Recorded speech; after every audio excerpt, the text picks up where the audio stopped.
जब किसी पे बुरा वक्त आता है तो फिर कहते हैं कि बार बार आता है, और जब आपकी हरकतें ऐसी हों तो फिर लोगों का आप पे एतमाद उठ जाता है। आप सही बात भी कर रहे हों तो फिर आपको वो लोग गलत समझते हैं, क्योंकि आपने अपना रिकॉर्ड, अपना ट्रैक रिकॉर्ड जो है वो बना ऐसा लिया होता है।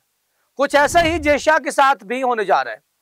और जब से जय शाह आईसीसी के चेयरमैन बने हैं उसके बाद लोगों का एतमाद उठना शुरू हो गया है आईसीसी के ऊपर से। तो अब वेस्ट इंडीज क्रिकेट बोर्ड ने जो है अलमे बगावत जो है वो बुलंद कर दिया है आईसीसी के खिलाफ।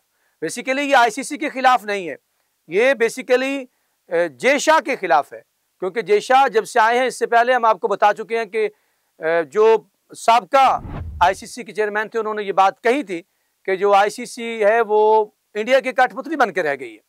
और उसके बाद इंडियन मीडिया जो है वो हड़बड़ा गया है और सर चकरा गया है। जिस तरह उन्होंने फेक न्यूज़ का एक पूरा जो है वो मैदान जंग में भी बरपा रखा, तो इसी तरह अब फिर एक मरतबा हड़बड़ा कर उन्होंने कुछ ऐसी बातें करना शुरू कर दी। वेस्ट इंडीज़ का जो क्रिकेट बोर्ड है उन्होंने खुलकर जो है आईसीसी को तनकीद का निशाना बनाया है। वो सिर्फ आईसीसी नहीं, जय शाह को बनाया, क्योंकि जब से जय शाह साहब आए हैं उसके बाद से क्रिकेट के साथ खिलवाड़ होना शुरू हो गया है। और अगर आईसीसी चैंपियन ट्रॉफी के ऊपर नजर दौड़ाएं तो फिर वहां पर भी यूं महसूस होता है कि बाइस्ड होकर, और क्रिकेट वेस्ट इंडीज ने यह कहा है कि जिस तरह से छोटी टीमों के साथ ज्यादती हो रही है हम इसको बर्दाश्त नहीं करेंगे। असल में बात कुछ इस तरह शुरू होती है कि जो ओलंपिक्स 2028 है वहां पर क्रिकेट को शामिल किया गया है और उसके अंदर जो है वो वेस्ट इंडीज की टीम 5वें नंबर पर मौजूद है। और T20 के अंदर क्योंकि 6 टीमें जो है वो ली जाएंगी, जो पहले आईसीसी रैंकिंग के अंदर जो 6 टीमें वुमेन्स की टॉप 6 में होंगी, वो जो 6 टीमें T20 की मेन के अंदर होंगी उनको जो है वो ओलंपिक्स के अंदर लिया जाएगा। आपको पता है कि 1900 के बाद 25 साल बाद जो है वो क्रिकेट को ओलंपिक्स में शामिल किया गया है। उसके बाद जब वेस्ट इंडीज़ ने ये देखा कि हो सकता है कि उनकी जो रैंकिंग है वो नीचे गिर जाए और वो उससे बाहर हो जाए, तो उसके बाद वो खुलकर सामने आ गया। वो खबर मैं आपके सामने रख देता हूँ और आपको बता देता हूँ कि किस तरह से वेस्ट इंडीज़ के जो चेयरमैन है क्रिकेट बोर्ड के, उन्होंने जो कह दिया है कि ये तमाम कुछ जो है नाइंसाफ़ी पर मबनी है। उन्होंने कहा कि ये मीडिया रिपोर्ट्स हैं जो आपके सामने रख रहा हूँ कि वेस्ट इंडीज़ के चीफ एग्जीक्यूटिव जॉनी ग्रेव ने आईसीसी चेयरमैन जय शाह के एकतरफा फैसलों के खिलाफ अलमे बगावत बुलंद करते हुए कहा है कि ओलंपिक्स क्वालिफिकेशन का अमल नाइंसाफ़ी पर मबनी है। वेस्ट इंडिया क्रिकेट ओलंपिक्स 2028 में क्रिकेट शामिल होने के बाद क्वालिफिकेशन के असूलों पर तनकीद करते हुए हमारी टीम को बराह रास्त क्वालिफाई करने का मौका नहीं दिया जा रहा। और क्रिकेट वेस्ट इंडीज़ के चीफ एग्जीक्यूटिव जॉन ग्रेव ने कहा कि आईसीसी छोटे ममालिक के साथ इम्तियाजी सलूक कर रहा है। ये फैसले सियासी हैं और छोटे ममालिक को कमज़ोर करने की कोशिश है। ऐसे रवैये को हम नहीं कबूल करेंगे। और लॉस एंजलिस ओलंपिक्स आपको पता है कि 2028 में क्रिकेट जो है मैंने बता दिया T20 फॉर्मेट जो है खेली जाएगी जिसके अंदर, और इसी तरह आईसीसी की जो इंटरनेशनल रैंकिंग है इस वक्त वेस्ट इंडीज़ की टीम मेंस रैंकिंग में 5वें नंबर पर, मैंने पहले आपको ये बात बताई हुई है। तो लॉस एंजलिस के अंदर ये ओलंपिक्स होने हैं। 2028 जो स्टेडियम्स हैं उनकी भी तलाश जो है वो शुरू है, बल्कि उनका ऐलान भी हो गया, वो भी आपके सामने रखेंगे।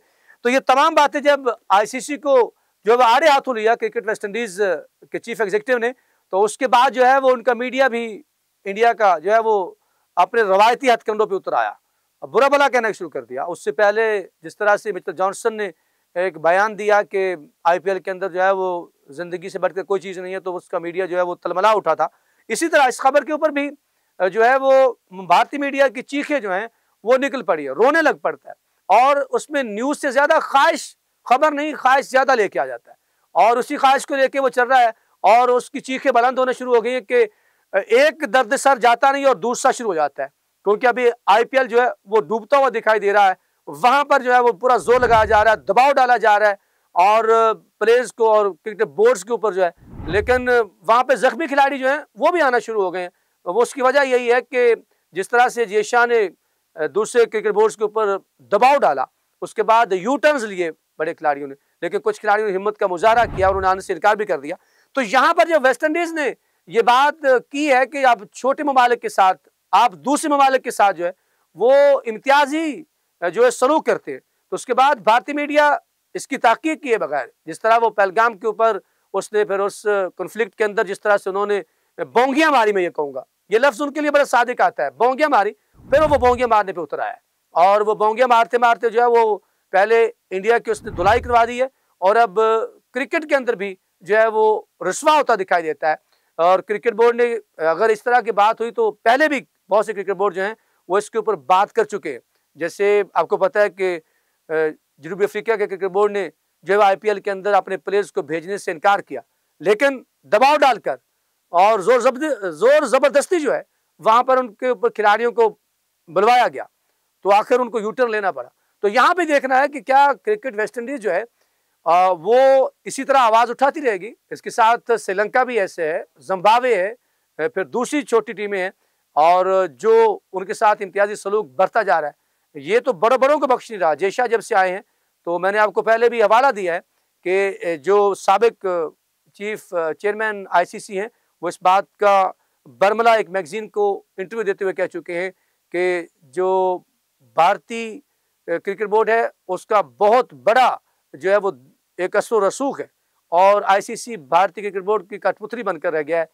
तो अब इन तमाम बातों के ऊपर अगर गौर किया जाए तो यहाँ पर जेशा के खिलाफ अलम बगावत करना बनता है या नहीं बनता? आपने कमेंट सेक्शन में जाके अपने ख्यालात का एहसास जरूर करना है। अपने मुल्क और शहर का नाम लिखना मत भूलिएगा। हमें रहेगा आपके फीडबैक का इंतजार।